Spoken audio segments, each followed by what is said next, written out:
Was John's life partner. She was perhaps his most consistent and constant advisor. And Father Alex Reid, who first set up the talk between myself and John, said that he used to talk to Pat many, many times, and I know that she always made me very welcome when I was going there to meet with John. So I want to thank Pat Hume and their children and the entire Hume family, and also to express solidarity with the SDLP and with the people of Derry. John was a giant in Irish politics. He and I had many disagreements, and that's a very, very healthy thing to do and to have. But when we were able to talk and to actively promote the primacy of politics, of dialogue, of inclusivity, and so on, which then led to the Hume Adams talks, I have to say on this sad day that we wouldn't have the peace that we enjoy today if it wasn't for John Hume. Gerry, how would you characterise John Hume's contribution to the political situation? Well,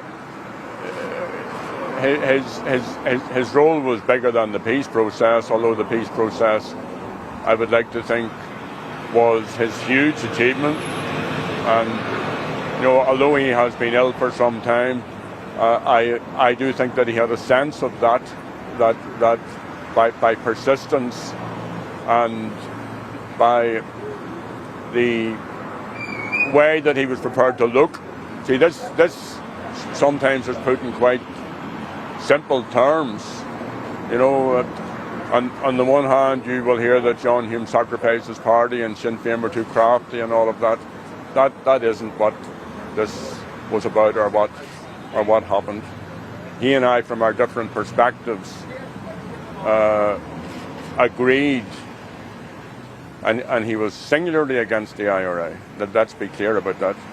But he was a Derry man, so he knew that Republicans who were involved in armed struggle or supported armed struggle were serious. He may have thought they were, and he did think they were totally wrong, but he knew that they thought they were totally right.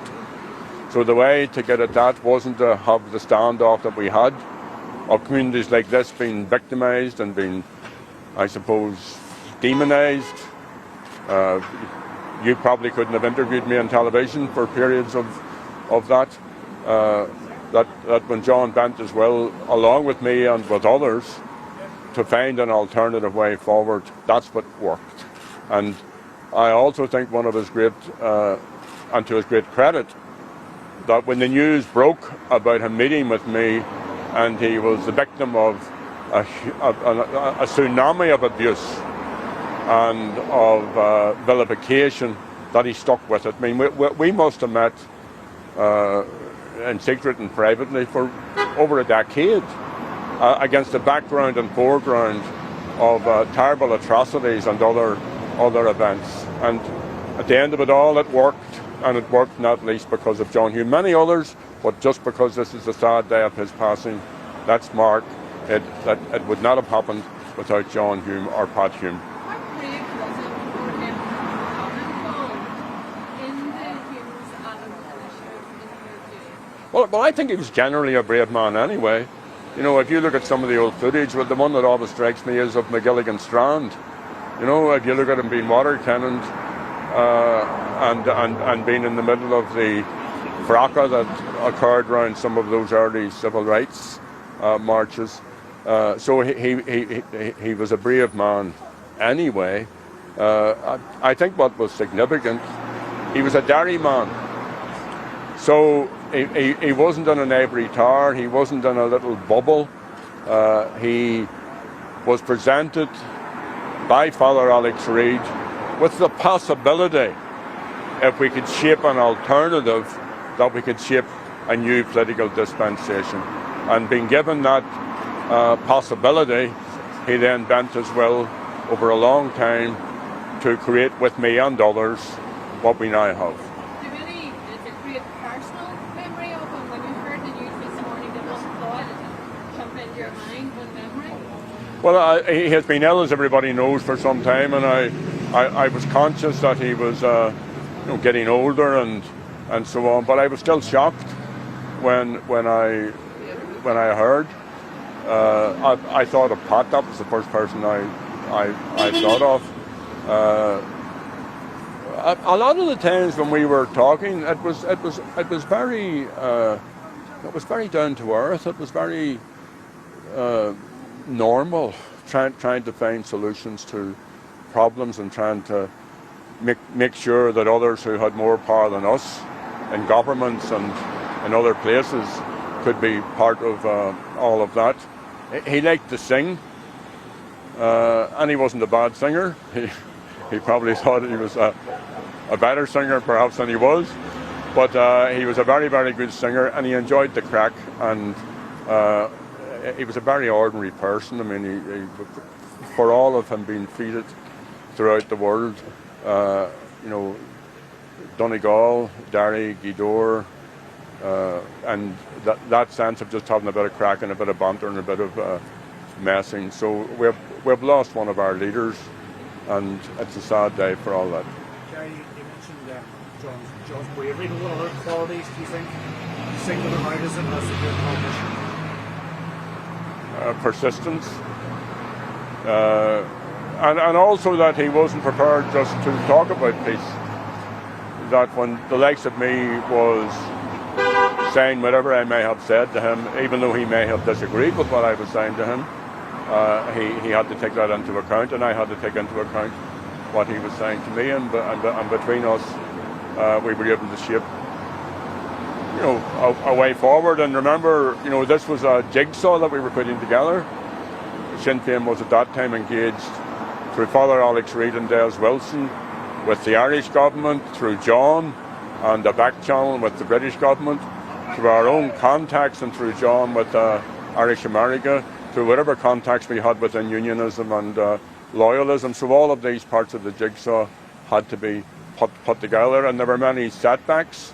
When I remember different times we met, and it was as if it was impossible because some terrible event had just occurred, and that happened quite a few times in the course of that 10 or 12 years. And at other times the political pressure from the establishment, which was resisting the imperative of dialogue and treating people in an inclusive way. So there were times when it looked almost impossible, but I suppose in all of that, if you have the hope that there can be a different way forward, and then if you have the will to try and shape that, we can't write the past, but we can certainly write the future. And I like to think that's what John Hume has done. Do you believe of his involvement in the Hume Adams initiative? I mean, he obviously lent the whole process integrity, credibility. Do you think it cost him personally? Do you think it cost the party politically? I think there's a narrative which is a very lazy narrative, that John Hume sacrificed the SDLP, and that Sinn Féin were crafty and sneaky and so on. That is not the case. The SDLP without John Hume just wasn't fit for purpose for the challenges that came up afterwards, and Sinn Féin was, and that's as simple and as straightforward as that. And I wouldn't poke around that too much now. The fact is, we had the longest running conflict in, I suppose, Western Europe anyway, and we between us all brought that to an end, and that's the big achievement of this time.